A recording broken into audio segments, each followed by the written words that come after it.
চুয়াডাঙ্গা জেলার দর্শনা থানার অন্তর্গত বাংলাদেশের ঐতিহ্যবাহী দ্বীনী শিক্ষা প্রতিষ্ঠান দর্শনা দারুস সুন্নাত সিদ্দিকিয়া ফাজিল মাদ্রাসার উদ্যোগে ৬০তম ঐতিহাসিক তাফসিরুল কোরআন মাহফিলের স্বনামধন্য সভাপতি। অনেক মানুষ এমন আছে কোরআনের বক্তব্য না বোঝার কারণে মন খারাপ করতে পারে। এই মানুষ দেশে এখন নেই, এই ১৫.৫ বছর আরো বেশি ছিল। এরা কোরআনের বক্তব্য না বুঝে আন্দাজে মন খারাপ করতো, রাগ করে থাকতো। কথা বলেন ঠিক কিনা? যেহেতু এখন স্বাধীন হয়ে গেছে, এখন আর নেই। হ্যাঁ, এখনো আছে। জালেম বিদায় নিয়েছে, কিন্তু মুনাফিক এখনো জাতির ভেতরে আছে। কারণ মুনাফিক তৈরি হয় ইহুদি, খ্রিস্টান, বৌদ্ধ, হিন্দু, মাজুসি এদের ভেতরে নয়। মুনাফিক তৈরি হবে কিয়ামত পর্যন্ত মুসলমানদের ভেতরে। কথা বুঝতেছেন? এখন যদি কেউ জিজ্ঞাসা করে আমি ইহুদি দেখতে চাই, আপনি ইসরায়েলে যাবেন, খালি ইহুদি পাবেন। খ্রিস্টান দেখতে চাই, আমেরিকায় যাবেন, ওখানে শুধু খ্রিস্টান পাবেন। কেউ যদি বৌদ্ধ দেখতে চাই, এই যে পাশের রাষ্ট্রে মায়ানমারে যান, বৌদ্ধ পাবেন। কেউ যদি বলে হিন্দু দেখব, আমাদের পাশে আছে দর্শনার বর্ডার দিয়ে যান, শুধু হিন্দু পাবেন। কেউ যদি বলে আমি মুনাফিক দেখব, সারা পৃথিবীর ২৫৭টা রাষ্ট্র আছে, আমার মনে হয় সবচাইতে বেশি মুনাফিক বাস করে বাংলাদেশ। কেন? কারণ ৯৬% মুসলমান এখানে আমরা। আর নবীজি ইন্তেকালের আগে জানিয়েছেন মুনাফিক তৈরি হবে শুধুমাত্র মুসলমানদের ভেতরে। এই কারণে আজ ৫৩ বছরে বাংলাদেশে কোরআন কায়েম হয় না।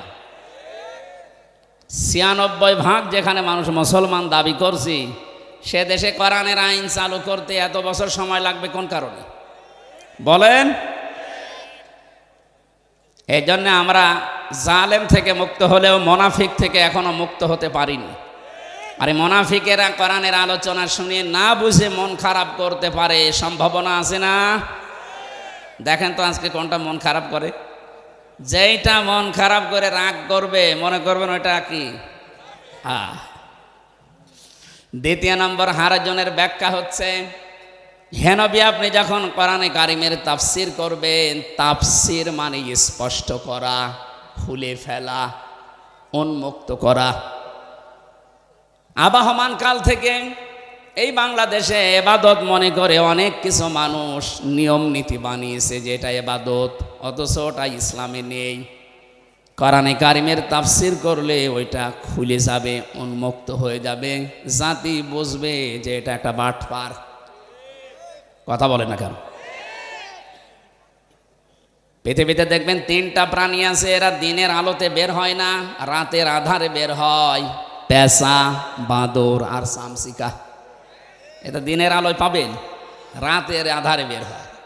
বের হয়ে মানুষের ফসল নষ্ট করে, কলা নষ্ট করে, বাগান নষ্ট করে। পৃথিবীর ময়দানে যারা দিনের আলো, কোরআনের আলো, সূর্যের আলো যাদের ভালো লাগে না, এই জন্য রাতের আধার বেশি নেয়। এই জন্য ওদের নামও দেখেন পেঁচা, বাদুর, চামচিকা। নাম শুনেই বোঝা যাচ্ছে দেখতে খুব সুন্দর হবে।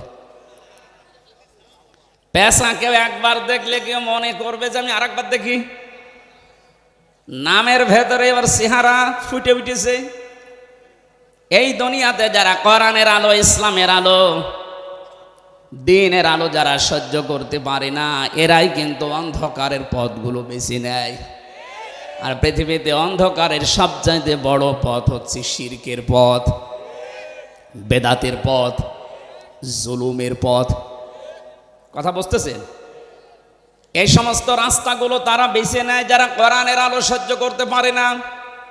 কোরআন দিয়ে যখন আপনি উন্মুক্ত করবেন, স্পষ্ট করবেন, মানুষের কাছে একেবারে সব পরিষ্কার করে দেবেন, ওই মানুষগুলোর চরিত্র তখন মানুষের কাছে ক্লিয়ার হয়ে যাবে। তখন জাতি বুঝবে এটা জাতির সর্বনাশকারী। এই জন্যে ওরা তাফসির মাহফিলে কোরআনের কথা শুনলেই মন খারাপ করে। আমরা এই 2 শ্রেণীর 1 শ্রেণীতেও থাকতে চাই না। কথা বলে না কেন? আমরা থাকতে চাই কাদের ভেতরে? ইন্নামাল মুমিনুনা আল্লাযীনা ইযা যুকিরাল্লাহু ওয়াজিলাত কুলুবুহুম ওয়া ইযা তুলিয়াত আলাইহিম আয়াতুহু যাদাতুহুম ঈমানা ওয়া আলা রাব্বিহিম ইয়াতাওয়াক্কালুন। আল্লাহ পাক বলেন আমার দৃষ্টিতে, এই এদিকে তাকান, আমার দৃষ্টিতে মুমিন তো তারা যে মানুষগুলোর সামনে আল্লাহর নাম উচ্চারণ হলে এদের অন্তরাত্মা কলিজা কেঁপে ওঠে।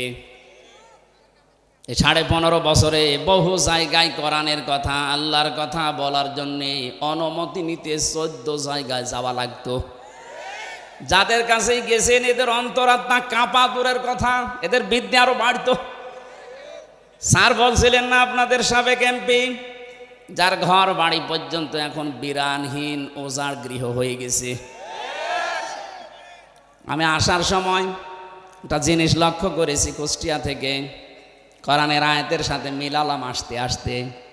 সূরা নমল 19 নম্বর পারা 20 নম্বর পৃষ্ঠার 4 নম্বর লাইনের 50 নম্বর আয়াত।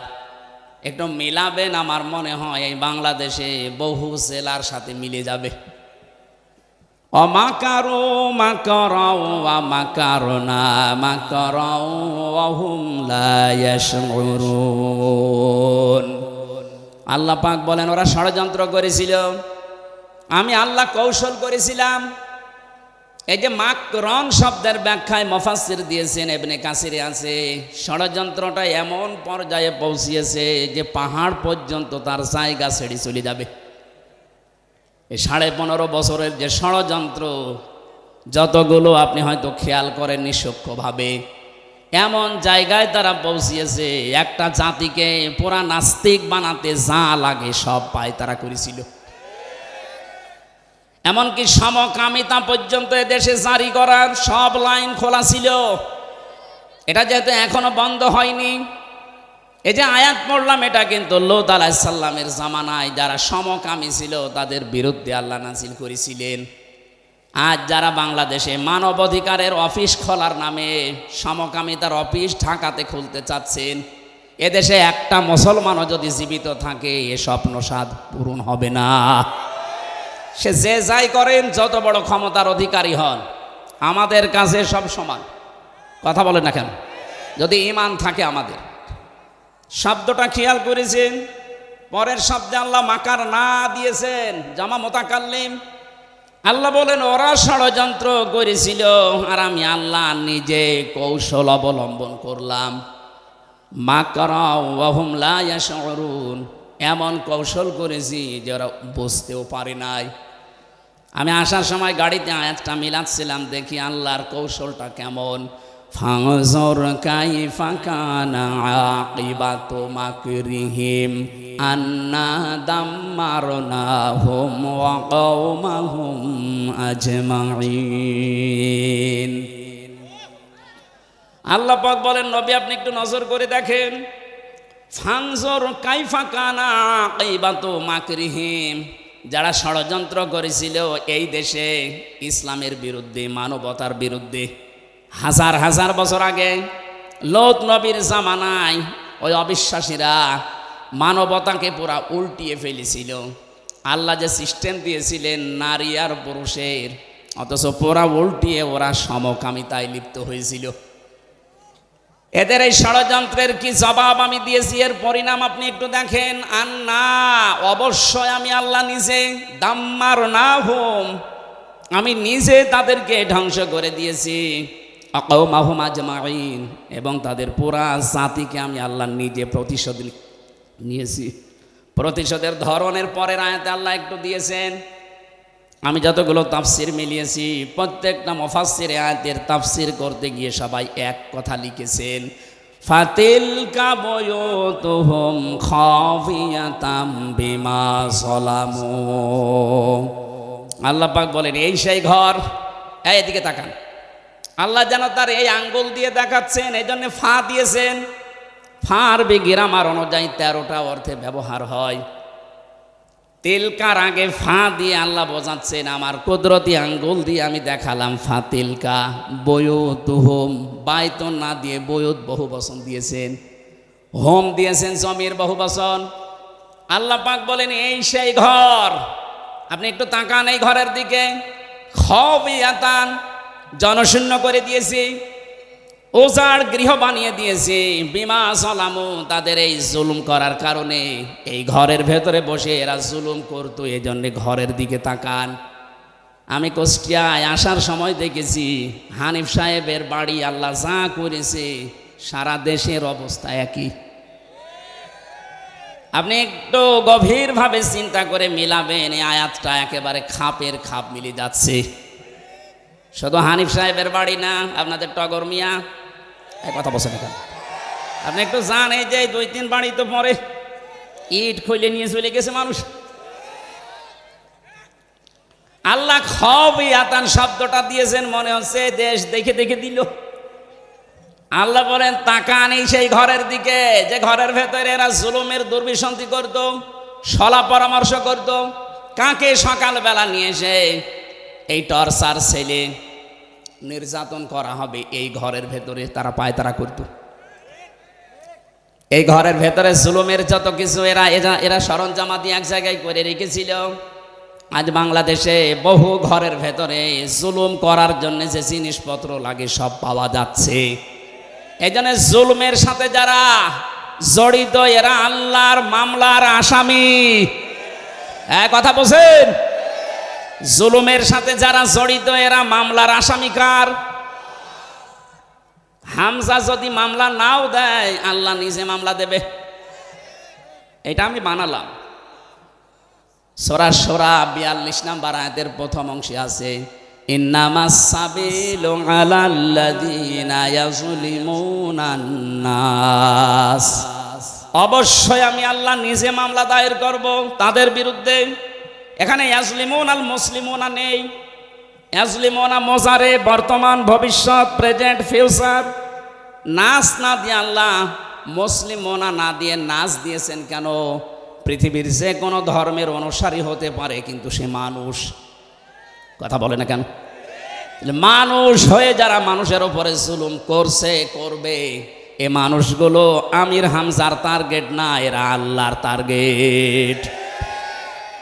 আল্লাহ জানে খাবিয়াতান বিমা যালামু দিয়েছেন, তাদের ঘর বাড়ি পর্যন্ত সেখানে জুলুম করা হয়েছিল এমন অবস্থা বানিয়েছি আজকেও সেখানে বাস করে না। আমার মনে হয় অনেক বাড়ি বাংলাদেশে এখন জাতীয় টয়লেট হয়ে গেছে। গত পরশুদিন দেখলাম পেপারে ঢাকার ওই বাড়িতে সেখানে এক নজর দেখার সঙ্গে সঙ্গে অনেকে আবেগ নিয়ে চুমা দিত। কি আপনি দেখেননি এর আগে কত মানুষ সেখানে এক নজর দেখতে পারলে চুমা দিত? অথচ এখানে এখন দেখলাম এই 2 দিন আগের পেপারে অনেকে দলবদ্ধ হয়েছে, প্রসাব করছে। 3 মাসের ব্যবধানে যদি এই অবস্থা আল্লাহ করে দিতে পারে, কিছুদিন যেতে দেন, ওইটা আন্তর্জাতিক টয়লেট হয়ে যাবে। কেন হবে টয়লেট? আমি হজ করেছিলাম 16 সালে। তাওয়াফ করার পরে আমি ঘুরছিলাম উপর দিয়ে, হঠাৎ দেখি আমার পেটে ব্যথা, খুব যন্ত্রণা। এক পুলিশকে ডাক দিয়ে বললাম, হে ভাই আমার পেটে তো ব্যথা করছে। এতক্ষণ তো আমি ভালোই ছিলাম।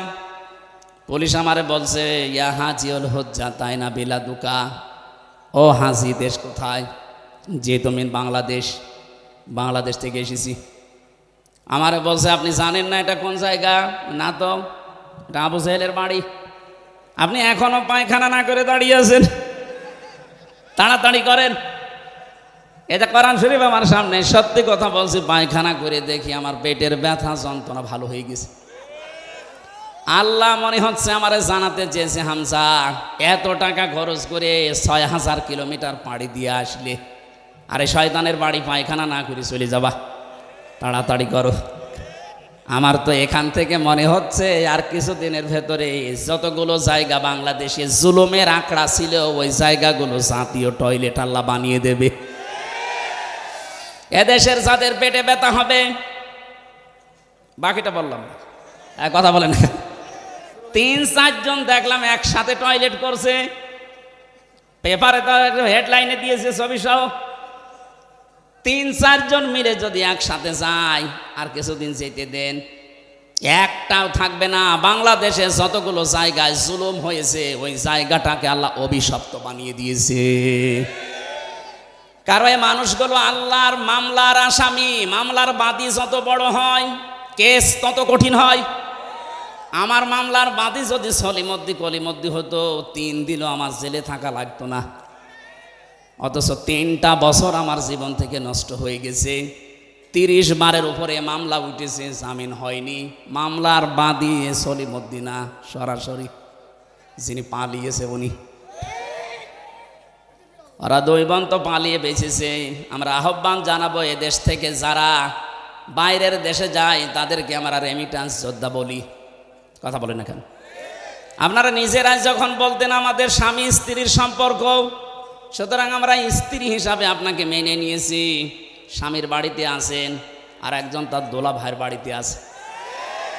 2 বোন মেলে অন্তত 3 মাসে 1 লাখ টাকা করে দিলেও 3 লাখ টাকা হয়।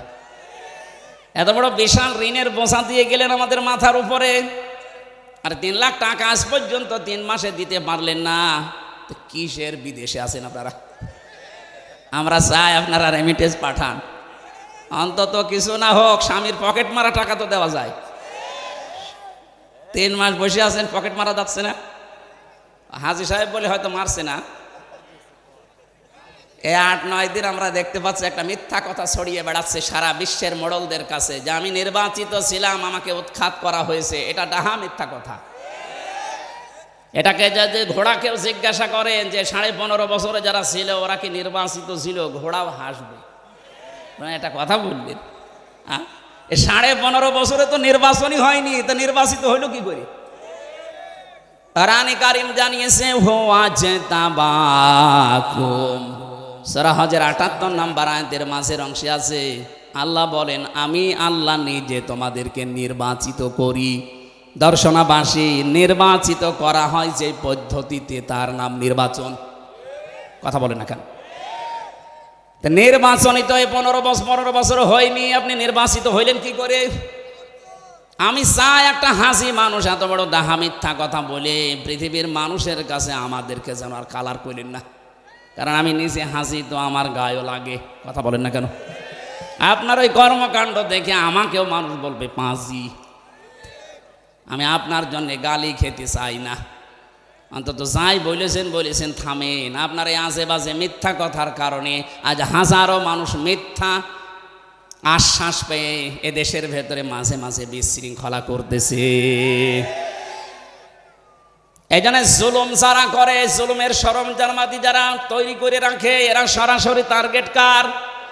কিয়ামতে যিনি নিজে বিচারপতি, নিজে বিচার করবেন, তিনি মামলার বাদী।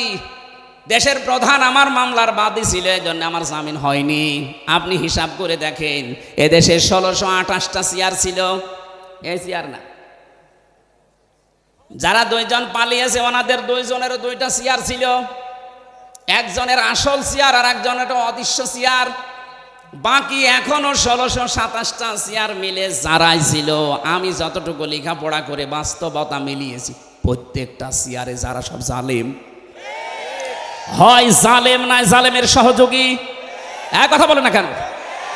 তিরমিজি শরীফের হাদিস, নবীজি বলেন, কেউ যদি জেনে শুনে কোনো জালেমকে সাপোর্ট করে, সহযোগিতা করে, তার পেছনে থাকে, অথচ লোকটা জানে যে ওই লোকটা জালেম, তাহলে সে আমি নবীর উম্মত থেকে বের হয়ে যায়। 15.5 বছরে যারা জুলুম করেছেন, জুলুমের সহযোগী ছিলেন, সাপোর্ট দিয়েছেন, ভালোবেসেছেন, সে যেভাবেই হোক তার পেছনে ছিলেন, আপনি কিন্তু আর নবীর উম্মতের ভেতরে নেই, আপনি বের হয়ে গেছেন। আমরা চাচ্ছি এই মিথ্যা প্রলোভন দিয়ে, উস্কানি দিয়ে এ দেশে যেন আর কোনো বিশৃঙ্খলা তৈরি না হয়। কথা বলে না কেন? আমি খবিয়াতান পড়েছি বারবার, কেন? এই ভালো করে বুঝবেন। আল্লাহ বলেন, ফাতিলকা বুয়ুতুহুম খবিয়াতাম বিমা যালামু ইন্না ফি যালিকা লাআয়াতাল লিকাউমি ইয়ালামুন। এখানে লামে তাকিদ আছে, যারা জ্ঞানবান তাদের জন্য এখানে একটা শিক্ষা আল্লাহ দিতে চান। কি সেই শিক্ষা? আমি কিন্তু প্রশ্ন করবো এখানে এবার আলেমদেরকে। না ঠিক আছে স্যার, আমি খবিয়াতান শব্দটার ব্যাখ্যা বারবার এই শব্দ উচ্চারণ করছি এই কারণে, পৃথিবীতে আল্লাহ বোঝাতে চেয়েছেন এই যে লা আয়াতাল লিল্লামে তাকিদ লিকাউমি ইয়ালামুন, যারা জ্ঞান রাখে তাদের জন্য এখানে নিদর্শন আছে, শিক্ষা আছে। কি সেটা? আগামীতে যারা দুনিয়াতে ক্ষমতায় বসবে এরা যদি জুলুমকারী হয় তাদের ঘর বাড়ি আল্লাহ এদের মতো করে দেবে। আমি আশা করি আপনি বুঝেছেন। এরপরও যদি না বোঝার ভান করে থাকেন এদিকে আসেন, ঠিক আছে। আল্লাহর দৃষ্টিতে ইমানের দাবিদার তারা যাদের সামনে আল্লাহর নাম উচ্চারণ হলে ওদের অন্তরাত্মা কেঁপে ওঠে। অজিলাত কুলুবুহুম, তাদের কলবে কাঁপ ধরে।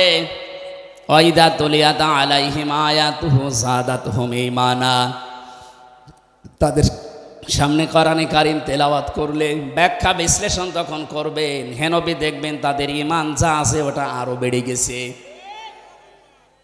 আয়াতের ব্যাখ্যা সূরা মায়েদার ৭৩ নম্বর আয়াতে ৮৩ নম্বর আয়াতে আল্লাহ ব্যাখ্যা দিয়েছেন, ওয়াইদা সামিউ মা উনসিলা ইলার রাসূলি তারা আয়ুনাহুম তাফিদু মিনাদ দামি মিম্মা আরাফু মিনাল হক ইলা আখির আয়াত। হে নবী আপনি যখন কোরআনে কারীম তাদেরকে তেলাওয়াত করে শোনাবেন, যে মানুষগুলো আপনার সামনে বসে আছে এরা যদি আপনার এই কোরআন বুঝতে পারে, উপলব্ধি করতে পারে আল্লাহর ভাষা, আপনি দেখবেন মনের অজান্তে অনেকের চোখ দিয়ে পানি পড়ছে। কোরআনের কথা শুনে সবার চোখে পানি আসবে না, এটা বোঝার মতো অনুধাবন করার মতো যোগ্যতা থাকা লাগবে আপনার। আপনি দেখবেন যারা স্থিরভাবে কোরআনে কারীমের কথাগুলো উপলব্ধি করার নিয়তে শুনছে, আপনি তাদের চোখের দিকে তাকিয়ে দেখবেন মনের অজান্তে কখন তারা কেঁদে ফেলেছে তারাও জানে না। এজন্য ঈমান যাদের আছে মাস্ট বি কোরআনের আলোচনায় তাদের ঈমান বাড়বে। এ কথা কার? এখন যদি বলেন আমার ঈমান তো বাড়ে না, আপনার ঈমান থাকলে তো বাড়বে। প্রশ্ন আসতে পারে আমার ঈমান আছে কি না, আমি কি করে টের পাবো? সাহাবী প্রশ্ন করলেন, হে নবী আমার যে ঈমান আছে কিভাবে আমি টের পাবো? বিশ্বনবী বলেন, ইদা সাররাতকা হাসানাতুকা ওয়া সাআতকা সাজ্জিয়াতুকা ফান্তা মুমিন, যখন তোমার ভালো কাজগুলো তোমাকে আনন্দ দেবে, অন্যায় কাজগুলো করলেই ভেতর থেকে একটা বাধা আসবে, তোমার কষ্ট লাগবে, ফান্তা মুমিন, তখন বুঝবে তোমার ঈমান আছে। দর্শনবাসী ভালো কাজ সবার কাছে 15.5 বছরে ভালো লাগে নাই, কথা বলেন না কেন? আমি জেলে যাওয়ার আগে 19 সালে এখানে আসার জন্যে ওনারা সব আয়োজন কমপ্লিট করেছিল, যেদিন আসবেন তার একদিন আগে আপনি মানা করে দিলেন। এ কাজটা কি খারাপ কাজ ছিল না ভালো কাজ ছিল? কাজটা তো ভালো কাজ ছিল, কোরআনের প্রচার করা। আপনি কোন নিয়তে এটা বন্ধ করে দিলেন? স্যার বলছিলেন যে আমির হামজা বাদ দিয়ে অন্য হুজুর নিয়ে আসলে হয়তো। কি অন্য হুজুর এসে আপনার বাবার কথা বলবে? এই জন্য ভালো কাজ যে মানুষগুলোর ভালো লাগে নাই, এটা যে বন্ধ করা অন্যায় ছিল, আপনার কাছে অন্যায় মনেও হয়নি, কথা বলেন না কেন? অন্যায় তো মনে হয়নি, আরো আপনি আনন্দ দিয়ে বাধা দিয়েছেন। আপনি নামাজ পড়তে পারেন, রোজা রাখতে পারেন, হজ করে আসতে পারেন, মাদ্রাসার সভাপতি হতে পারেন, আপনার ঈমান নেই। এটা আমি একটু বেশি বলে ফেললাম। না না, কিসের বেশি, কম হয়ে গেছে। আপনার ঈমান নেই আসলে। ওয়াইন সামা ওয়া সাল্লা ওয়া জামা আন্নাহু মুসলিম, ও লোকটা যদি নামাজও পড়ে রোজা রাখে বলে আমি মুসলমান, এরপরেও লোকটার ঈমান নেই, বলেন নাউজুবিল্লাহ। নবীজি কোরআন আবু জেহেলের সামনে পড়েছিলেন, আবু বকরের সামনেও পড়েছিলেন। হযরতে আবু বকর কোরআন শুনে তার ঈমান বেড়ে গেছে, আর একই কোরআন আবু জেহেল শোনার পরে তার শয়তানি বেড়ে গেছে। এখানে আবু বকরের মতো মন নিয়ে বসলে আপনার ঈমান বাড়বেই, কথা বলে না কেন? আর যদি আবু জেহেলের মতো মন নিয়ে বসেন, আমির হামজা না বাইজিদ না, ওদের বাবারা বললেও আপনার ঈমান বাড়বে না, আপনার শয়তানি বাড়বে। এখন দেখেন কার শয়তানি বাড়ে। ওয়ালা রব্বিহিম ইয়াতাওয়াক্কালুন, বাড়ি যাওয়ার আগে ওই মানুষগুলো সিদ্ধান্ত নিয়ে যাবে, আল্লাহ তাআলা দুনিয়ায় যতদিন আছি তোমার উপরে ছাড়া আর কারো উপরে ভরসা করব না। জোরে বলেন আল্লাহু আকবার। আমরা এই শ্রোতা হতে চাই, আল্লাহ আমাদেরকে এই মানে যেন উত্তীর্ণ করেন, বলেন আমিন। দরুদ আর সালাম পড়ছি, খুব খেয়াল করে শুনবেন, আমি গতানুগতিক কথা বলি না। সালাম পড়ছি এক নবীর উপরে। দুনিয়ায় যত নবী আল্লাহ পাঠিয়েছেন প্রতিটি নবীর কাছে অঙ্গীকার নিয়েছিলেন, আল্লাহ ওয়াদা নিয়েছিলেন এই নবীর উপরে লা তুমিনুন্না বিহি ওয়ালা তানসুরুন্না, তাকে যদি তোমরা পেয়ে যাও তার প্রতি ঈমান আনবা। লামে তাকিদ নুনে সাকিলা, কত বড় গ্যারান্টি দিয়েছেন আল্লাহ। অবশ্যই তার প্রতি ঈমান আনা লাগবে, তাকে সাহায্য করা লাগবে। ক্বালু আকরারনা, তোমরা স্বীকার করলে। যত মানুষ, ওই যত নবী আল্লাহ নিয়েছেন দুনিয়ায় প্রত্যেকের কাছে স্বীকৃতি। ওয়াইদা আখাযাল্লাহু মিসাকান নাবিয়্যিন, বহু বচন দিয়েছেন। আল্লাহ বলেন প্রতিটি নবী এর স্বীকৃতি দিয়েছিল, ক্বালু আকরারনা, আমরা স্বীকার করলাম। এই আয়াতটা কেন পড়লাম? আলিফ থেকে ইয়া পর্যন্ত যতগুলো অক্ষর আল্লাহ দিয়েছেন কোরআন আমাদের শেখানোর জন্য, আমরা যেটা দেখি প্রতিটি অক্ষরের ভেতরে আমার নবীর নাম এবং সম্মান গুণগান লুকিয়ে আছে। আলিফ দিয়ে আল্লাহ বোঝাতে চেয়েছেন, আলিফ দিয়ে আমার নবী আহমদ, বা দিয়ে তিনি বাশির, তা দিয়ে তিনি মুত্তাকি, সা দিয়ে তিনি মুদ্দাসির, জিম দিয়ে তিনি জামিল। এরকম প্রতিটি অক্ষর বলতে বলতে ইয়াই গিয়ে আল্লাহ ডাক দিয়েছেন ইয়াসিন। আল্লাহ বলেন হে নেতা, আল্লাহর ঘোষণা দেওয়ার নেতা এই পৃথিবীতে মাত্র একজন।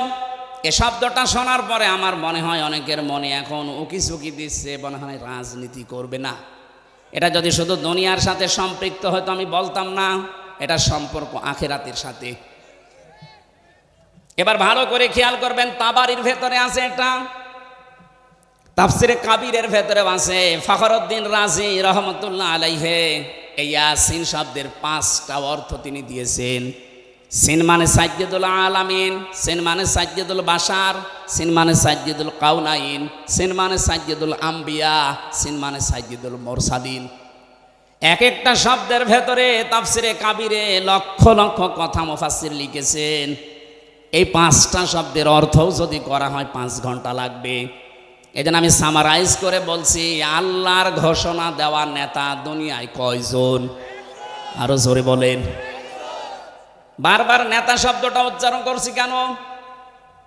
এটা যদি দুনিয়ার সাথে শুধু শেষ হয়ে যেত, কসম আল্লাহর এই আয়াত পড়তাম না। এটা সম্পর্ক পুরাপুরি আখিরাতের সাথে। কারণ মরণের পরে যে বিচার ব্যবস্থা আরম্ভ হবে, আল্লাহ পাকের বিচার ব্যবস্থা 3 ধাপে থাকবে। কয় ধাপে? আমাদের বাংলাদেশে বিচার হয় কয় ধাপে? 4 ধাপে। এখানে অ্যাডভোকেট আছে যারা, চুয়াডাঙ্গার ম্যাজিস্ট্রেট কোর্ট থেকে যদি আপনার বিরুদ্ধে রায় আসে, আপনি কিন্তু বলতে পারবেন না যে না আমি মানি না, তাহলে রাষ্ট্রদ্রোহী মামলা হবে। এতটুকু বলা যায় যে আমি ন্যায় বিচার পাইনি, আমি আরেকটু উপরে যাব। কোথায় যাবেন? যান জজ কোর্টে যান। চুয়াডাঙ্গার জজ কোর্ট থেকে যদি আপনার বিরুদ্ধে রায় আসে, আপনি বলতে পারবেন না আমি মানি না, আবার মামলা হবে।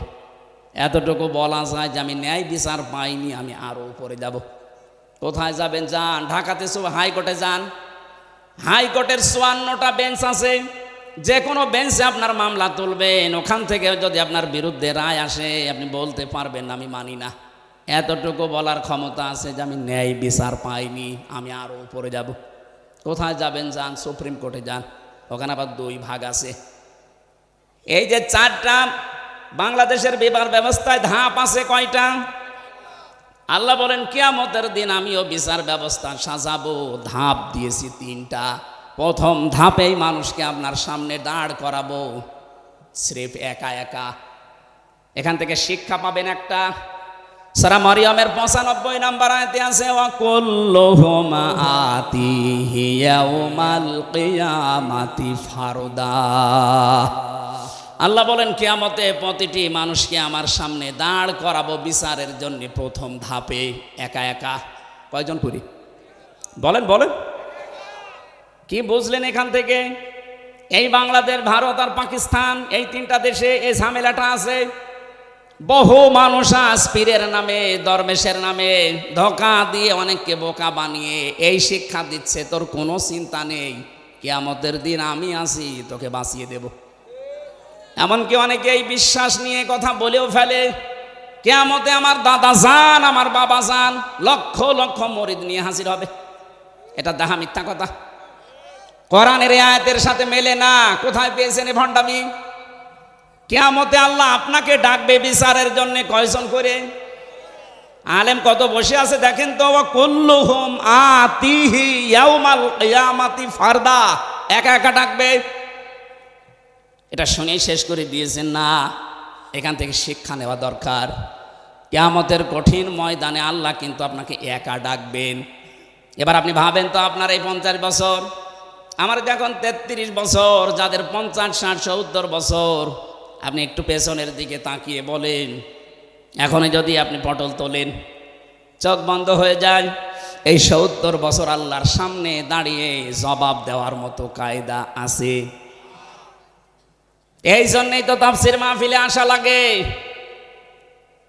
খলিফাতুল মুসলিমিন হযরত ওমর রাদিয়াল্লাহু তাআলা আনহুর জীবনী পড়েছি, তিনি এই বিষয়টা নিয়ে এত সতর্ক থাকতেন, জবাব দেওয়া কিয়ামতে। কারণ একা একা ওঠা লাগবে, স্রেফ একা একা।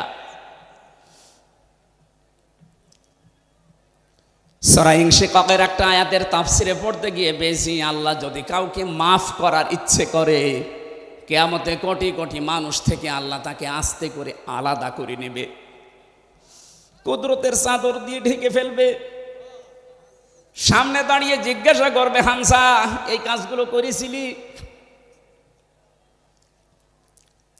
জবাব যখন দিতে থাকবে, হ্যাঁ আমি করে ফেলেছি, আমার ভুল হয়ে গেছে, আল্লাহ তুমি আমারে মাফ করে দাও, চোখের পানি, অনুশোচনা, অনুতপ্ত, এগুলো দেখে আল্লাহ বলবেন, যা গোপনেই তোরে মাফ করে দিলাম।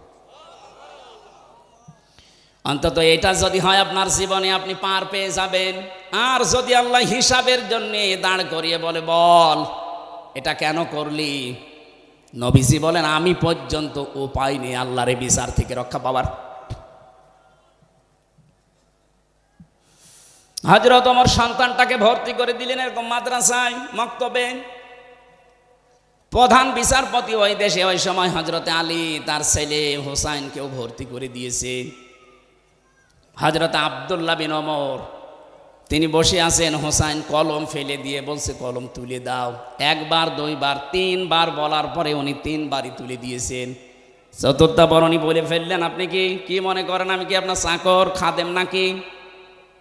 হযরত হোসাইন ওই সময় বলেছিলেন, আব্দুল্লাহ তুমি শুধু খাদেম না, তুমি খাদেমের বাচ্চা খাদেম। অথচ ওই সময় তিনি প্রেসিডেন্টের ছেলে। রাগ করে বাড়িতে গেছে, আব্বাকে বলছে, আমি আর মাদ্রাসায় যাব না। হোসাইন আমাকে গালি দিয়েছে, ছোট করেছে মানুষের সামনে, বিচার না করলে মাদ্রাসায় আমি আর যাব না। হযরত ওমর বিচক্ষণ ছিলেন, বললেন, না বিচার এখন না, জমার দিন হাজারো মানুষের সামনে বিচার করব। জমার খুতবা দিচ্ছিলেন, হঠাৎ আলোচনা বন্ধ করে দিলেন, ডাক দিয়ে বললেন, হোসাইন আসো। বলে, হ্যাঁ সামনে আসো। তুমি ক্লাসে সবার সামনে আমার ছেলেটাকে খাদেমের বাচ্চা, খাদেম বলে ছোট করেছো, গালি দিয়েছো। হযরত হোসাইন তিনি নির্দ্বিধায় বললেন, হ্যাঁ দিয়েছি। কেন দিলে? হোসাইন ডাক দিয়েছে, খলিফা বুকে হাত দিয়ে বলেন তো, আপনি কি আমার নানার খাদেম ছিলেন না? হযরত ওমরের কথা বন্ধ হয়ে গেছে। ডাক দিয়ে বলে, হোসাইন আমি তো এভাবে চিন্তা করি নাই, হ্যাঁ আমি তো তোমার নানার খাদেম ছিলাম। তুমি এই কথাটা লিখে দিতে পারবে? কাগজ নিয়ে আসেন। খেজুরের পাতা নিয়ে এসেছে, উনি লিখে দিলেন, ওমর আমার নানার খাদেম ছিল, আমি দেখেছি, ইতি হোসাইন ইবনে আলী। সই করে দিলাম, যান। কাগজটা হাতে নিয়ে হযরত ওমর সোমা খেলেন। ডাক দিয়ে বলেন, নবীর সাহাবীরা, বিচার হয়ে গেছে, আর কিছু করার নেই। ছোট মানুষ আব্দুল্লাহ তো বোঝে না, বলে, আব্বা তুমি তো বিচার আরম্ভই করলে না, হোসাইনকে শাস্তি দিবা না, কি বিচার করলে? হযরত ওমর বলে, সন্তান যে বিচার করেছি এখন না, কিয়ামতেও কাজে লাগবে। আমি যখন মারা যাব, এই কাগজটা আমার কাফনের ভেতরে দিয়ে দিও। ময়দানে মাহশারে প্রথম আল্লাহ তো আমাকে একা ডাকবে, স্রেফ একা একা। আমি কোরআনের ভাষা জানি, অকুল্লুহুম আতিহি ইয়াউমাল কিয়ামাতি ফারদা। কিয়ামতে যখন আল্লাহ আমাকে একা ডাকবে, আমার জীবনের কিছুই যদি আল্লাহর ভালো না লাগে, পছন্দ না হয়, এই কাগজটা আল্লাহকে দেখাবো। রব্বুল আলামিন একটু তাকিয়ে দেখো, এখানে তোমার নবীর নাতি লিখে দিয়েছে আমি নবীর খাদেম ছিলাম, এই ওসিলা হলো আজকে তুমি আমারে মাফ করে দাও। কিয়ামতের প্রথম বিচারে আমি কিন্তু বলেছি একা একা উঠবেন, কোনো বাবা, কোনো সন্তান, কোনো মা, কোনো হেতাকাঙ্ক্ষী, ফাসইলাতি হিল্লাতি তৌবি, তোমার জ্ঞাতি গোষ্ঠী দলের লোক কেউ থাকবে না, একা উঠতে হবে। সুতরাং আমাদের জীবন এখন থেকে পরিবর্তন করা দরকার, আমি যেন একা উঠে আল্লাহর সামনে আমার এই জীবনটার হিসাব দিতে পারি। কিয়ামতে এবার দ্বিতীয় বেচার ব্যবস্থায় আল্লাহর একা ডাকবেন না। ভালো করে শুনবেন, আমি যে বলছিলাম কেন এই নেতা শব্দটা বলছি, ইয়াউমা নাদউ কুল্লা উনাসিম বিইমামিহিম, সূরা বানী ইসরাঈল 15 নম্বর পারা 8 নম্বর পৃষ্ঠার 3 নম্বর লাইনের 71 নম্বর আয়াতের প্রথম অংশে আছে। এটা ফি জিলালিল কোরআনে তাফসিরে আছে। আল্লাহ পাক বলেন কিয়ামতের দিন প্রতিটি মানুষকে এবার আর একা না, এবার ডাকবো তার নেতার সাথে। কার সাথে? আপনার বিবেক কি বলে বলেন তো? আপনি এতদিন যে নেতার পেছনে স্লোগান দিয়েছেন, যার পেছনে মিছিল দিয়েছেন, যাকে রায় দিয়েছেন, কিয়ামতে যদি ওই নেতা আপনার সামনে থাকে, তার পেছনে থাকবেন আপনি। আল্লাহর কসম, রাজনীতির কথা না, আপনি ধরা খাচ্ছেন এই জন্য বলছি। কিয়ামতে ওই লোকটার সাথে আপনি যদি ওঠেন, আপনার বিবেকে কি বলে আপনাকে আল্লাহ মাফ করবে বলে মনে হয়? কথা বলেন না কেন? আপনি এখনই বলছেন না, আপনি 100 ভাগ ধরা খাবেন। ও বলছে ঠিক।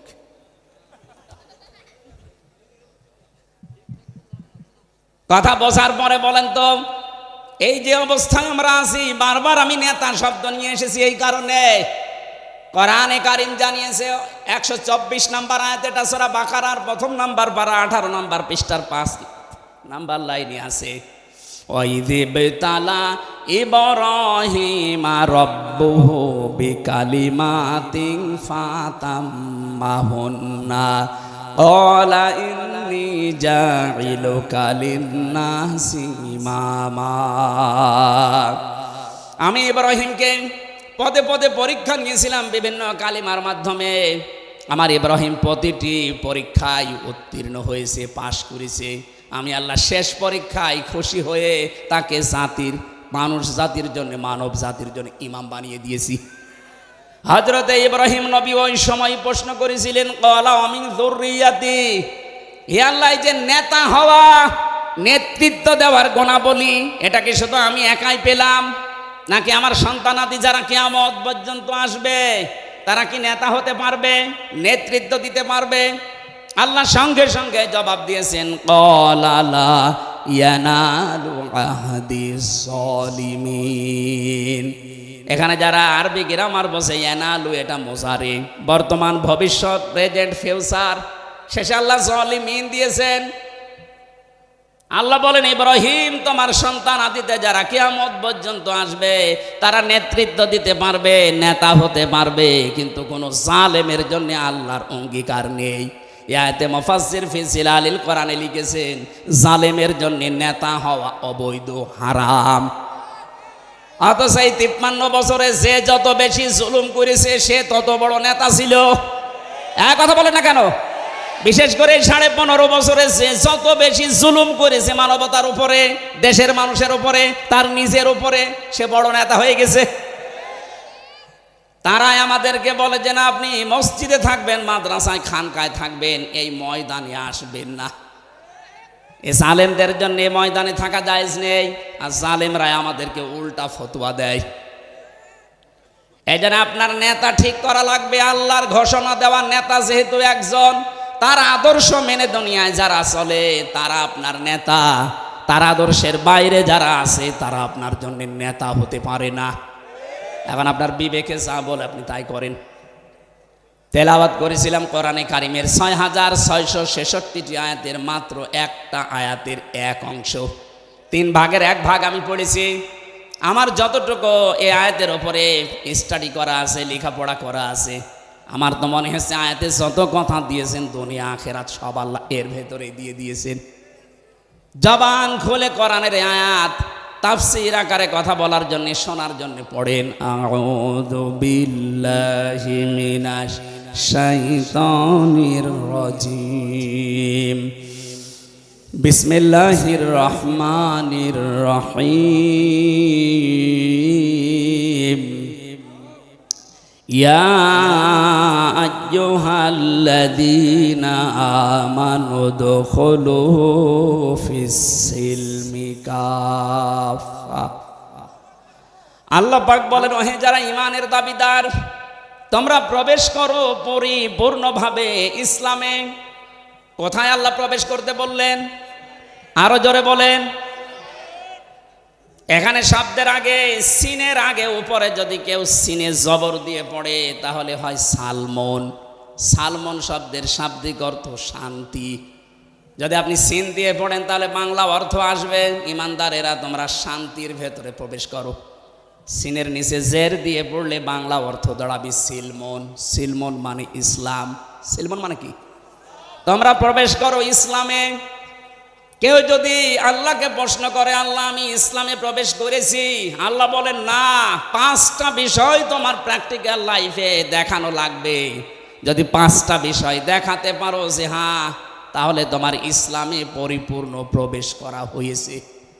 এবার দর্শনাবাসী আমি সহ যারা এসেছি, এই একটু খেয়াল করবেন, এই 5টা বিষয় যদি আপনার জীবনে জন্ম থেকে শুরু করে মৃত্যু পর্যন্ত থাকে তাহলে বুঝবেন আপনি ইসলামে পরিপূর্ণ প্রবেশ করেছেন। আর যদি 4টা থাকে, 1টা না থাকে, আপনি আংশিক প্রবেশ করেছেন, এখনো পরিপূর্ণ হয়নি। আল্লাহ কি ইসলামে প্রবেশ করতে বললেন পুরাপুরি না আংশিক? কেউ যদি পুরাপুরি প্রবেশ করতে চায় তার প্রথম আলামত পাবেন এইটা, সে আনুগত্য করবে, আত্মসমর্পণ করবে। তাহলে প্রথম আলামতটা আমাদের ভেতরে আছে কিনা দেখি তো। আমাদের যিনি জাতির পিতা যার নাম বললাম, তিনিও আনুগত্য করেছিলেন, আত্মসমর্পণ করেছিলেন। সূরা বাকারার 131 নম্বর আয়াতে আল্লাহ এই দলিল দিয়েছেন, ইদ ক্বালা লাহু রাব্বুহু আসলিম ক্বালা আসলামতু লিরাব্বিল আলামিন। হযরত ইব্রাহিমের কথা স্মরণ করো, যখন তার রব বলেছিলেন স্যালেন্ডার করো, আত্মসমর্পণ করো, তিনি সঙ্গে সঙ্গে বিনা প্রশ্নে বিনা চিন্তা ভাবনায় বলেছিলেন, আমি মহান রব্বুল ইজ্জাত ওয়াল জালালের কাছে আত্মসমর্পণ করলাম। আত্মসমর্পণ কেউ করলে তার জীবনে 7টা কাজ পাওয়া যাবে। কয়টা? না আপনারা শুনছেন না, এই শুনতেছেন? কেউ যদি ইসলামে প্রবেশ করে তার আলামত 5টা। কেউ যদি আত্মসমর্পণ করে প্রথমটা, তার জীবনে কয়টা কাজ পাওয়া যাবে? 7টা। বলেন বলেন। 1 নম্বরে আমাদের জাতির পিতা তিনি দেখাচ্ছেন, এর পরের আয়াতে আছে ওয়াসাসা বিহা ইব্রাহিম বানিহি ওয়া ইয়াকুব। স্মরণ করো ওই সময়ের কথা যখন তোমাদের জাতির পিতা হযরত ইব্রাহিম তার সন্তান, তার যারা সন্তান ছিল তাদেরকে তিনি ওসিয়ত করেছিলেন, উপদেশ দিয়েছিলেন। এমনকি ইয়াকুব নবীও কি দিয়েছিলেন? ইয়া বুনাইয়া ইন্নাল্লাহা আসতাফা লাকুমুদ্দিন ফালা তামুতুন্না ইল্লা ওয়া আনতুম মুসলিমুন। হযরত ইব্রাহিম প্রথমে বলেছিলেন, হে আমার কলিজার টুকরা সন্তানেরা, অবশ্যই আল্লাহ তোমাদের জন্য চয়ন করেছেন, নির্বাচিত করেছেন, মনোনীত করেছেন এই পৃথিবীতে একটা দিনকে। কয়টা দিন? এই জন্য দিনের আগে এখানে আলিফ লাম দেওয়া আছে। আল্লাহ আমাদের জন্য নির্বাচিত করেছেন মাত্র একটা দিনকে। এখন দিন কি? বাংলাদেশে অধিকাংশ মানুষ আমরা মনে করি দিন মানে ইসলাম, দিন মানে ধর্ম। দিন মানে কি?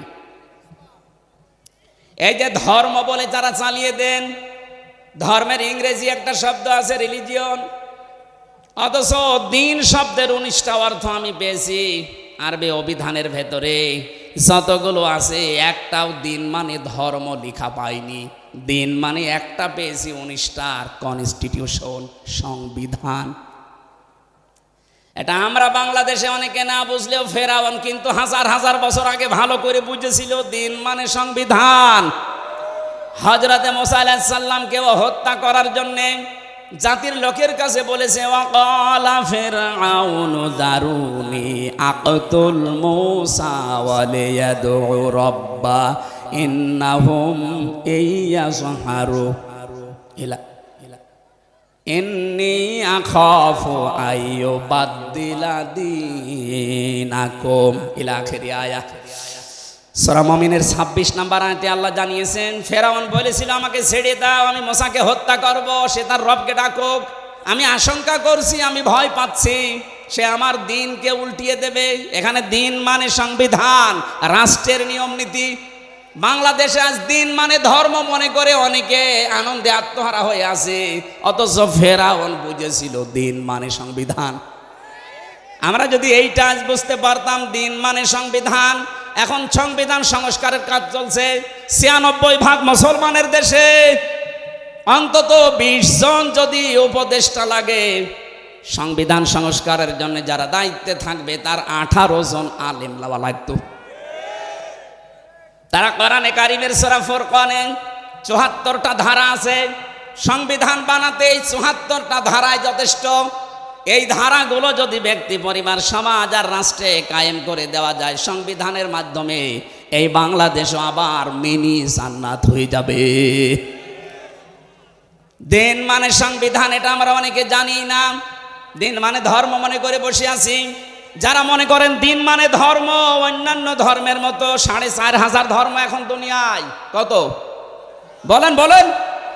দিন মানে যদি ধর্ম ধরেন, অন্যান্য ধর্মের কোন ধর্মের কথাগুলো তাদের প্র্যাকটিক্যাল লাইফে মানা হয় না, কিন্তু আমাদের দিনে, ধর্মে, আমাদের কনস্টিটিউশনে, সংবিধানে যে কথাগুলো আছে এগুলো যেখানেই পড়বেন, যেখানেই সেট করবেন, ওইটা আপনার বাস্তব জীবনে আগে মিলানো লাগবে। আপনি নামাজে দাঁড়িয়ে যদি বলেন ইন্নাদ-দীনা ইনদাল্লাহিল ইসলাম, ওইটা আপনার প্র্যাকটিক্যাল লাইফে থাকা লাগবে। যারা বলে আমাদের আল্লাহর নিকটে একমাত্র জীবন ব্যবস্থা ইসলাম, তারা ইসলামের বাইরে বিয়ে শাদী করতে পারবে না। কথা বলে না কেন? এই যে বিয়ে শাদীতে যারা আজ অলিমা বাদ দিয়ে আর যারা বরযাত্রী খাওয়ার নিয়ম নীতি বানিয়েছেন, এটা ইসলাম না ইসলামের বাইরে? বলেন বলেন। অমাইয়াবতাগি গায়রাল ইসলামি দীনান ফালা ইউকবালা মিন। এই পৃথিবীতে ইসলামের নিয়ম নীতি বাদ দিয়ে অন্য কোন নিয়ম দিয়ে কেউ যদি আমি আল্লাহকে রাজি করতে চাই, ফালা ইউকবালা মিন, ওর জীবনের কোনো ইবাদত বন্দেগী কবুল হচ্ছে না, হবে না। বলেন নাউজুবিল্লাহ। এই জীবনের ভেতরে বিয়ে শাদী আছে না নেই? আরো জোরে বলেন তো, আছে না নেই? বিয়েতে আজ যারা ওলিমার সিস্টেম বাদ দিয়ে বরযাত্রী আরম্ভ করেছি আমরা, আমাদের বিয়ে কি ইসলামের ভেতরে না বাইরে? আজকে থেকে এই নিয়ম পাল্টাতে হবে। বিয়ে শাদী যদি করতে চাই, ছেলের বাড়িতে অনুষ্ঠান হবে, মেয়ের বাড়িতে না। আমি জানি আপনি মানবেন না, আমি বারবার বলছি, কারণ আমার 3টা মেয়ে, ছেলে নেই। দাদা আমারে বাঁচা লাগবে না। আমি যা করেছিলাম, আমার শ্বশুর তো পেছনে আছি, যা করেছি ওটা বাদ, আমি যেন ধরা না খাই। আমাদের এই সিস্টেম ইসলামের ভেতরে নিয়ে আসা লাগবে, বিয়ে থেকে শুরু করে একেবারে আন্তর্জাতিক জীবন পর্যন্ত। ইসলামের বাইরে যেটা, ওটা আমরা মানি না। কথা বলেন ঠিক কিনা? এটা যদি শুধু বিয়ে শাদী হয়, এর বাইরে আর কিছু ইসলামে নেই। বলেন।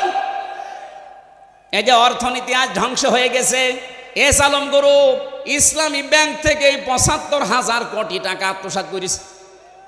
আমাদের যদি ইসলামী অর্থনীতি দিন মনে হয়, এটা জীবন ব্যবস্থার ভেতরে মনে হয়, আজকে থেকে সুদ ভিত্তিক অর্থনীতি, যত ব্যাংকিং ব্যবস্থা আছে সব ছেড়ে দেওয়া দরকার। সে সোনালী হোক, রূপালী হোক, চৈতালি হোক, যাই হোক, ইমানের দাবি পূরণের জন্য ইসলামী ব্যাংকে কারবার করেন। প্রশ্ন আসতে পারে, এটা কি সুদমুক্ত? যতদিন জাকাত ভিত্তিক অর্থনীতি রাষ্ট্রীয়ভাবে কায়েম না হবে, ততদিন পর্যন্ত এ দেশে ফেরেশতাও যদি ব্যাংক খোলে, সেও সুদ খাবে। তারপর ওরা চেষ্টা চালিয়ে যাচ্ছে, ওদের যে ইসলামের যে অর্থনীতির নিয়ম নীতিগুলো আছে, বায়ে সালাম, বায়ে মুআজ্জাল, বায়ে ইস্তেসনা, মশারাকা, মদারাবা, মোরাবাহা, এটা আবার প্রকার প্রকার ভাগ করা আছে। আপনি ইসলামী অর্থনীতিটা পড়ে ওদের সাথে মিলাবেন, মিলবে। হ্যাঁ, কিছু আন্তর্জাতিক এবং জাতীয় নিয়ম নীতি আছে, ওগুলো মানা লাগবে। এটা পূরণ করতে হলে রাষ্ট্রীয়ভাবে জাকাত লাগবে। জাকাত যতদিন না কায়েম হয় ততদিন আপনি ইসলামী ব্যাংকে কারবার করেন, গোনা হলে ওদের হবে। এবার প্রশ্ন আসতে পারে কেন? এইদিকে তাকান। বিশ্বনবী নিজে 13 বছর মক্কায় নির্যাতিত, অত্যাচারিত, জুলুমের শিকার হয়েছেন না হননি? আরো জোরে বলেন। বাকি 10 বছর মদিনায় তিনি প্রেসিডেন্ট ছিলেন, শোনেননি এটা? এই যে 13 বছর উনি কি নামাজ পড়েননি? কথা বলেন। মক্কায় যতদিনে 13 বছর নামাজ পড়লেন, মক্কায় নামাজ পড়াকালীন কাবা শরীফের দিকে নামাজ পড়েছিলেন। ওখানে 360টা মূর্তি ছিল। মূর্তির সামনে নিয়ে নামাজ হয়? বলেন। তাহলে নবীজির 13 বছরের নামাজ হয়নি? আপনি নিজেই তো ধরা খেয়ে যাচ্ছেন। প্রথমে বললেন না হয় না, এখন আবার বলছেন হয়। এখানে জবাব লুকিয়ে আছে। যতদিন পর্যন্ত এদেশে ইসলামী রাষ্ট্র প্রতিষ্ঠিত না হবে ততদিন পর্যন্ত যদি ইসলামী ব্যাংকে কারবার করেন আপনার কারবারে গোনা হবে না, কারণ জাকাত রাষ্ট্রীয়ভাবে কায়েম নেই। যখন মদিনার মতো 10 বছর নবী প্রেসিডেন্ট হবেন, এই দেশটাও যখন 10 বছর কোরআন দিয়ে চলবে, তখন সুদভিত্তিক ব্যাংকগুলো এমনিতেই বন্ধ হয়ে যাবে। এবার আসেন তো, এলাকায় যারা টাকা ছেড়ে রাখেন, 1000 টাকা ছেড়ে রাখে, 1 মাস পরে 1100 টাকা করে পায়, 100 টাকা বেশি। এটা লাভ বলে, ইন্টারেস্ট বলে খান, এটা সুদ। বলেন না কেন? বলেন। এই সুদ যারা খাচ্ছেন তারা মায়ের সাথে জেনা করছেন। এত বড় কঠিন গুনাহ হয়তো অনেকে জেনে বা না জেনে করছেন। আজকেই তাওবা করে আপনি বাদ দিয়ে দেবেন। জীবনে আপনি আর এই টাকা বেশি করে নেবেন না, যা আছে ওইটা নেবেন। 1000 টাকা 100 টাকা বেশি নেবেন না। কারা কারা রাজি আছেন হাত তোলেন তো। দেখেন এই এলাকায় যে সুদ চলছে তার প্রমাণ এটা। থাক, আমি আশা করছি আপনি ছেড়ে দেবেন। আমাদের জন্য আল্লাহ রাব্বুল আলামিন মনোনীত যেটা করেছেন তার নাম দিন, আর এই দিন যেটা তার নাম ইসলাম। এই ইসলামের বাইরে যা করা হবে কখনো আল্লাহ কবুল। আরো জোরে বলেন। তাহলে প্রথম নম্বর অর্থ আমরা বেশি আত্মসমর্পণ করা, আনুগত্য করা। আমি যে ইসলামে প্রবেশ করেছি তার প্রথম আলামত বলেন আনুগত্য, আত্মসমর্পণ। আপনি দেখবেন জীবনের প্রতিটি ক্ষেত্রে 2 নম্বরে ইখলাস লাগবে। জীবনে যে কোনো কাজ করতে গিয়ে যদি দেখেন যে হ্যাঁ আমার ইখলাস আছে, এই জন্য যারা একামতে দিনের দায়িত্ব এই দেশে পালন করে তাদের প্রথমে এই আয়াতটা পড়ানো হয়, উল ইন্না সলাতি ওয়া নুসুকি ওয়া মাহইয়ায়া ওয়া মামাতি লিল্লাহি রাব্বিল আলামিন। বলেন আল্লাহু আকবার। আল্লাহ পাক বলেন নবী আপনি বলেন আমার নামাজ, আমার কোরবানি, আমার ত্যাগ তিতিক্ষা। নুসুক শব্দের অর্থ 3টা, হজের ক্রিয়াকলাপ, কোরবানি এবং শারীরিক ইবাদত। এই 3টাকে বলা হয় নুসুক। আমার যা আছে শারীরিক ইবাদত, আমার কোরবানি, ত্যাগ তিতিক্ষা, হজের কাজকর্ম, আমার বেঁচে থাকা, আমার মরে যাওয়া, আমি সব আল্লাহর জন্য দিয়েছি, কারো জন্য দেয়নি। এরকম ইখলাস প্রতিটি জায়গায় তৈরি করা লাগবে আমাদের। তাহলে আপনি বুঝবেন আপনি ইসলামে প্রবেশ করেছেন। 3 নম্বরে বিশুদ্ধ আকীদা লাগবে। বিশুদ্ধ আকীদা কি? কোরআন শরীফ থেকে আমি পেয়েছি। কেউ যদি বলে আমার আকীদা শুদ্ধ আছে, বিশুদ্ধ আছে, অবশ্যই তাকে শিরিক আর বেদাত থেকে মুক্ত থাকা লাগবে। অথচ বাংলাদেশে আমাদের ইমানের অবস্থা শিরিক আর বেদাত দিয়ে ভরপুর, আর আমরা বলছি ইসলামে প্রবেশ করেছি। না, হচ্ছে না। এখানে যারা আমরা নামাজ পড়ি, নামাজের আগে ওযু করা লাগে। ওযু ভেঙে যায় 7টা কারণে। কয়টা? বলেন বলেন। নামাজে দাঁড়ালে নামাজ ভেঙে যায় 19টা কারণে। হজ করতে গেলে হজও ভেঙে যায়, দম দেওয়া লাগে, কোরবানি দেওয়া লাগে, জরিমানা দেওয়া লাগে। রোজা রাখলে রোজাও ভেঙে যায় কয়েকটা কারণে। পৃথিবীর প্রতিটি ইবাদত নষ্ট হওয়ার পেছনে কিছু না কিছু কারণ আছে। আমরা যারা ঈমান এনেছি আমাদের ঈমানও ভেঙে যায় 10টা কারণে। কয়টা? আরো জোরে বলেন। এ 10টা কারণ যে ইমান ভেঙে গেছে কখন অনেক আমরা জানি না, আন্দাজে মনে করছে আমার ইমান আছে। এই জন্য আমাদের বিশুদ্ধ আকীদা তৈরি করতে হলে 10টা জিনিস মাস্ট বি আমাদের জানাই লাগবে। 2 নম্বরে আমাদের ইমানে যেন কখনো বেদাত প্রবেশ না করে, অথচ বেদাত এখন ঘরে ঘরে ছেয়ে গেছে। ইসলামের জন্যে কিছু করা এটা বেদাত নয়, ইসলামের মধ্যে কিছু করা বেদাত। এটা বাংলা অর্থ বললাম একেবারে এক কথায়। এখানে যে মসজিদ দর্শনায় দেখতে পাচ্ছেন, বাজার মসজিদ, হয়তো 100 বছর আগে মসজিদটা বানিয়েছে। যখন বানিয়েছিল ওই ফরফরার পীর সাহেবের যারা ছিল ওই সময়, এই সময় কিরকম 2 তলা ছিল, ওই সময় খড়কোটা দিয়ে টিন দিয়ে ছাতা পাওয়ার কি খেজুরের পাতা এই সমস্ত দিয়ে হয়তো বানিয়েছিল। দিন আজ যত যাচ্ছে, আজকে তাকান এখানে টাইলস লাগিয়েছে, মোজাইক পাথর দিয়েছে, এসি লাগিয়েছে, বিউটিফাই করেছে। এটা কি ইবাদতের মধ্যে না ইবাদতের জন্যে? এই একটা থিওরি মনে রাখবেন, তাহলে বেদাত কেউ করাতে পারবে না। ইবাদতের জন্যে আপনি যা করবেন বেদাত নয়, কিন্তু ইবাদতের মধ্যে যদি কিছু করেন, কথা বুঝতেছেন? এটা জিকির করা একটা ইবাদত। এই জিকিরের শব্দ তাহলে আলাদা থাকবে যদি ইবাদত, এর নিয়ম থাকবে আলাদা, পদ্ধতি থাকবে আলাদা, সময় থাকবে জিকিরের। কোরআনে কারিমে সূরা আরাফের 205 নম্বর আয়াতে আল্লাহ দলিল দিয়েছেন। রব্বুল আলামিন বলেন, আযকুর রাব্বাকা ফি নাফসিকা তাদাররুআ ওয়া খিফাতা ওয়া দুনাল জাহরি মিনাল কওলি বিল গুদুবি ওয়াল আসল ওয়া লা তাকুম মিনাল গাফিলিন। এখানে জিকির যদি কেউ করতে চায় 4টা নিয়ম মানা লাগবে। 1 নম্বরে মনে মনে, 2 নম্বরে ভীত সন্তুষ্ট হয়ে, 3 নম্বরে উচ্চ আওয়াজ বাদ দিয়ে, 4 নম্বরে 1 নম্বরে আল্লাহ রাব্বুল আলামিন বলেন মনে মনে করবা, 2 নম্বরে শব্দ ছাড়া উচ্চ আওয়াজ বাদ দিয়ে, 3 নম্বরে ভীত সন্তুষ্ট হয়ে, 4 নম্বরে কান্না জড়িত কণ্ঠে। এখন যদি আপনি 4টা নিয়ম বাদ দিয়ে নতুন কোন নিয়ম চালু করেন, উল্টিয়ে পাল্টিয়ে উল্টাপাল্টা করে, আপনি 4টার ভেতরে নেই। এমনকি নতুন কোন শব্দ যদি যোগ করেন জিকিরের ভেতরে, সুবহানাল্লাহ, আলহামদুলিল্লাহ, লা ইলাহা ইল্লাল্লাহ, আল্লাহু আকবার, এর বাইরে যদি কেউ নতুন শব্দ বলে ইয়া আলী বাবা, কেল্লা বাবা, ফতে বাবা, এটা বেদাত। এটা কি? সুতরাং আমার তাহিরি ভাই যেটা করছে এটা যে বেদাত, আর দলিল লাগবে বলেন। এরপরেও যদি কেউ সতর্ক না হন, আমার কিছু করার নেই। তাহলে আমাদের আকীদা শুদ্ধ করার জন্য 2টা পদ্ধতি মাস্ট বি মানা লাগবে। শিরিক এবং বেদাত মুক্ত হওয়া লাগবে আমাদের ইমান। আজ বাংলাদেশে একটা মাজলুম দলের উপরে একটা তহমত লাগিয়ে দিয়েছে যে এদের আকীদা ঠিক নেই। আপনার আকীদা এত ভালো, একটু ফাঁসির দলির কাছে একটু যেয়ে বলেন তো দেখি, আপনার আকীদা কত ভালো চলেন তো দেখি। এটি মাঝার সাহেবের মতো 16 বছর ছেলে থাকেন, দেখি আপনার আকীদা কোন জায়গায় আছে। আমি বহু আলেমের সাথে ছিলাম, এত বড় বড় জুব্বা গায়ে দাড়ি দেখলে আমার মনে হয় জান্নাত থেকে পালিয়ে এসেছে। আমার মতো ছোট মানুষ নাই কানাকানি করতে পারে, অত বড় বড় মুরব্বী মানুষ আমার দাদার বয়সী হাউ মাউ করে কাঁদ্য, অথচ কোনো কিছু না, এমনি বন্দি করে রেখেছে।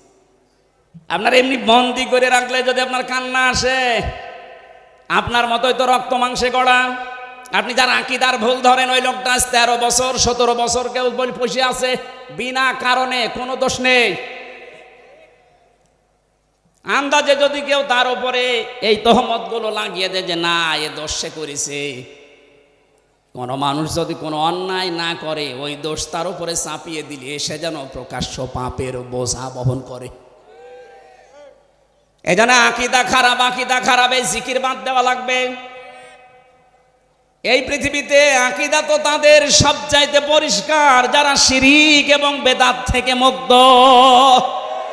বাংলাদেশের সবচাইতে বড় শিরিক হচ্ছে আল্লাহর ক্ষমতার সাথে অন্য কাউকে যোগ করা। এই বাংলাদেশে একটাই দল আপনি তাকান যারা বলেছিল ক্ষমতার উৎস আল্লাহ, এই কারণে তাদের নিবন্ধন বাতিল করে দিয়েছে। কেন? রাজনৈতিক দল আর নেই। এত বড় বড় হুজুরদের দল আছে, কই তাদের ভেতরে এইটা পায়নি, তাদের তো নিবন্ধন বাতিল হয় না। যারা বলে ক্ষমতার উৎস জনগণ, তাদেরটা বাতিল হয় না। যারা বলে ক্ষমতার উৎস আল্লাহ, তাদেরটা বাতিল করে। আপনি আকীদা কোন জায়গা থেকে নিবেন? আকীদা আপনাকে আবার পড়ানো লাগবে।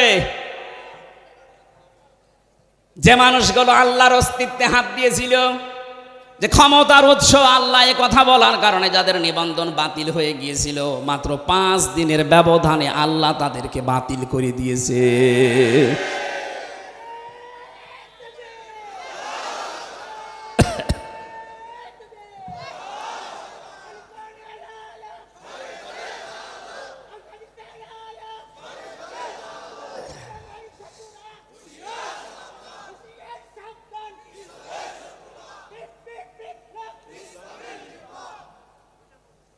শেষ করে দেব, আমার কণ্ঠ পারছে না, শেষ করে দেব। 4 নাম্বারটা পেয়েছি আমি। কেউ যদি মনে করে আমি ইসলামে পরিপূর্ণ প্রবেশ করেছি, তাহলে তার চরিত্র হবে উত্তম চরিত্র। এই 53 বছরে প্রমাণ হয়ে গেছে বাংলাদেশে সবচাইতে চরিত্রের মানদণ্ডে উত্তীর্ণ যারা একামতে দ্বীনের দায়িত্ব পালন করে। এদের ভেতরে দুর্নীতি নেই, এদের ভেতরে জেনাখার নেই। এই কথা বলেন না কেন? এমনকি বিড়ি খোরও পাবেন না। এর চাইতে আবার কি প্রমাণ লাগবে আপনার? এ বাংলাদেশে 2024 সালের 5 আগস্টের আগ পর্যন্ত একটা জরিপ পেয়েছিলাম। 100 জনের 15 জন মানুষ চাইতো যে ইসলাম দেশে কায়েম হোক, আর ওইগুলোর চরিত্রই সর্বোত্তম। তারা পরীক্ষায় উত্তীর্ণ হয়ে গেছে। তাদের মেশিনের ভেতরে দেওয়া লাগে। 6 মাস একাধারে এমন ভাবে ধাঁচে ধাঁচে তাদেরকে গড়ে তোলা হয়, এ মানুষগুলো একেবারে সর্বোচ্চ চূড়ায় পৌঁছিয়ে যায়। চরিত্র কাকে বলে, কত প্রকার, কি কি মাওলানা নিজামী দেখিয়েছে। অনবীক্ষণ যন্ত্র নিয়ে 1 টাকা পর্যন্ত পাওয়া যায়নি। আমি গত পরশুদিনও ছিলাম নিজামী সাহেবের বাড়িতে। একটা মন্ত্রী, তার বাড়ি এখনো টিনের, আর একটা মেম্বারের বাড়ি 8 তলা পাওয়া গেছে এই পাবনাতে। একটা মেম্বার আর কোথায় একটা মন্ত্রী। মানে উত্তম চরিত্র খুঁজে পান না অনেকে। মনে করে বিশাল জুব্বা হামসার মতো গায়ে দিয়ে, পাগড়ি একটা মাথায় দিয়ে, হাতে তসবিহ নিয়ে শুধু আল্লাহ আল্লাহ করে, কোনো খেয়াল নেই। এইটা মনে হয় উত্তম চরিত্রের। অথচ এরকম বহু মানুষ আছে যাদের চরিত্র শয়তানের চাইতেও খারাপ। আমি আবার একটা গোপন কথা বলছি, নাকি রাগ করবেন?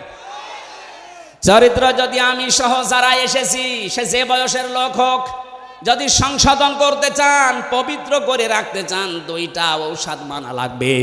সূরা নূর 18 নম্বর পারা 12 নম্বর পৃষ্ঠা 7 নম্বর লাইনের 30 নম্বর আয়াতে আল্লাহ বলেন, উল্লিল মুমিনিনা ইয়াগুদ্দু মিন আবসারিহিম ওয়া ইয়াহফাযু ফুরুজাহুম যালিকা আযকা লাহুম ইন্নাল্লাহা খাবীরুম বিমা ইয়াসনাউন। হে নবী, আপনি মুমিন পুরুষদেরকে বলেন তারা যেন তাদের চক্ষুকে নিম্নগামী করে, 2 নম্বরে তাদের লজ্জা স্থান হেফাজত করে। এই 2টা যদি ওরা কন্ট্রোলে রাখতে পারে, এইটা তাদের চরিত্রকে পবিত্র পরিষ্কার করে রাখবে। দর্শনাবাসী, আপনাদের এখানে বহুদিন ছিলাম, এই জন্য আপনাদেরকে খুব ভালোবাসি বেশি। আমি সহ যারা এখানে আজকে এসেছি, নারী পুরুষ, আজকে থেকে আমাদের এই চোখ 14 জন নারী বাদ দিয়ে নিম্নগামী করে রাখা লাগবে। 14 জনের ভেতরে নিজের আপন মা, ওই নাম ডাকা মা না, আপন খালা, আপন ফুফু, নিজের মেয়ে, বোনের মেয়ে, ভাইয়ের মেয়ে, এরকম 14 জন মহিলা আছে। তাদের বাদ দিয়ে বাকি দুনিয়ায় যত মহিলা আছে, তাদের দেখলেই চোখ নিম্নগামী করা লাগবে। 2 নম্বরে লজ্জা স্থানের হেফাজত করা দরকার। এটা আজকে বহু চেষ্টা চালিয়েছিল আমাদের পাশের প্রতিবেশীরা। মোবাইল পর্যন্ত ওপেন করে দিয়ে আকাশ সংস্কৃতির নামে ওরা পিন আপ করা পত্রিকাগুলো আমাদের দেশে পাঠিয়ে চরিত্র যেন ধ্বংস হয়ে যায়, লজ্জাস্থান যেন হেফাজত না থাকে, এই চেষ্টা করত, কিন্তু সফল হতে পারেনি। এখনো পর্যন্ত যেহেতু পারেনি, আর সামনে পারবে না। আমরা যেহেতু একটু সচেতন হয়ে গেছি, এই মুহূর্তে যাদের মোবাইলে এমন কোনো দৃশ্য আছে যেটা দেখলে নিজে ভালো লাগে, অন্য কেউ দেখলে লজ্জা লাগে, এই মুহূর্তে ডিলিট করা লাগবে। কারা কারা এক্ষণে ডিলিট করে দেবেন হাত তোলেন তো। এলাকায় এসব নেই, আলহামদুলিল্লাহ। এই দুইটা যদি আমরা সত্যিই করতে পারি, উত্তম চরিত্রের একেবারে জায়গা মতো চলে যাওয়া যাবে। 5 নম্বরে লেনদেনে স্বচ্ছ থাকা। এইটা অনেকে মনে করে এ দুনিয়ার কাজ না, এটা আখেরাতের কাজ। আপনি ইসলামে পরিপূর্ণ প্রবেশ করেছেন কিনা তার প্রমাণ এই 5 নাম্বার, আপনি লেনদেনে স্বচ্ছ থাকবেন। আজ হাজারো মানুষ দেখি কোনো দোকানে যদি একবার বাকি করে ও জীবনে আরো দোকানের সামনে যায় না। না, আপনার লেনদেন স্বচ্ছ থাকা লাগবে। কারো কাছ থেকে আপনি বাকি নিয়েছেন, ধার নিয়েছেন, নির্ধারিত সময়ে শোধ না দিয়ে খালি ঘোরান, আর টাকা চাইলে বলেন কয় টাকা পাও, কয় টাকা পাও মানে আপনি টাকা নিয়েছেন, টাকা শোধ দেবেন না কেন? আপনার নামাজ, রোজা, যাকাত, হজ সব মাঠে মারা যাবে। লেনদেন স্বচ্ছ থাকা, এটা ইসলামে প্রবেশ করার 5 নাম্বার আলামত। এটা আজ হাজারো মানুষের ভেতরে নেই। আমি 9টা বিষয় পেয়েছিলাম তাফসির থেকে, এখান থেকে 1 নাম্বারটা বলেছি। 2 নাম্বারে আমাদেরকে দ্বীনের সহযোগী হওয়া লাগবে। 3 নাম্বারে ভ্রাতৃত্ব মজবুত করা লাগবে। 4 নাম্বারে হিংসা বিদ্বেষ ঝগড়া বিবাদ থেকে দূরে থাকা লাগবে। 5 নাম্বারে দুনিয়ার ভোগ বিলাস কমিয়ে দেওয়া লাগবে। 6 নাম্বারে অধিকারের জন্য লড়াই অব্যাহত রাখা লাগবে। 7 নাম্বারে যোগ্য নেতৃত্ব খোঁজ করা লাগবে। এইটা দরকার এখন সবচাইতে বেশি। যোগ্য নেতৃত্ব খোঁজ করার দায়িত্ব আল্লাহ দিয়েছেন আমাদের। বানি ইসরাইলি আছে, যোগ্য নেতৃত্বের সর্বপ্রথম গুণাগুণ হবে কোনো মহিলা নেতা হতে পারবে না। লা ইয়াফলিহা কওমুন, নবীজি বলেন কখনো সফল হবে না ওই জাতি যে জাতি তার নেতৃত্বে কোনো মহিলাকে বসিয়েছে, যাকে এই অভিশাপ থেকে আল্লাহ আমাদেরকে বাঁচিয়েছেন। এখন যেন আর কেউ ঘুরিয়ে না আসে। 8 নাম্বারে বেশি শোরা ব্যবস্থা চালু করা লাগবে, পরামর্শের ভিত্তিতে কাজ করা। 9 নাম্বারে শত্রুকে শত্রু মনে করা লাগবে। এটা আজ আমরা অনেকে মনে না করে আর কি, এই যে শত্রুকে শত্রু মনে না করার ফল হচ্ছে এই অ্যাডভোকেট সাইফুল ইসলাম আলিফকে হত্যা করা। আমরা যদি শত্রুকে শত্রু মনে করতে পারতাম, একটা মুসলমানকে এভাবে দিনে দুপুরে জবাই করার ক্ষমতা ওদের হতো না। আমি নিচে নামলাম না, কারণ আন্তর্জাতিক বিষয় এটা। আমরা এই 9টা বিষয়ের প্রথমটা বলেছি যে ইসলামে প্রবেশ করো। ইসলামে প্রবেশ করার আলামত 5টা।